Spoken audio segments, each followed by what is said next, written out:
question number 22. A pipe of length L is closed at one end. Okay. What is the length over here? What is the wavelength of the fifth harmonic standing wave? What kind of waves do we get over here? This is your first wave, I get, right? So here, what was it? This was seen to be lambda by 4. So L was termed to be lambda by 4. The second type of wave, what do I get here? I can put one node here. I can put an antinode here. I have to put one more node here. You get one loop in between here. Right, this one like this.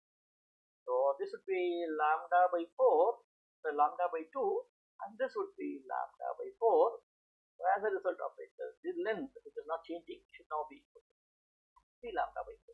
We call this as the first harmonic. It's your third harmonic, right? We don't have a second harmonic.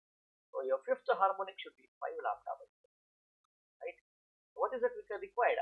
You want to find out the wavelength.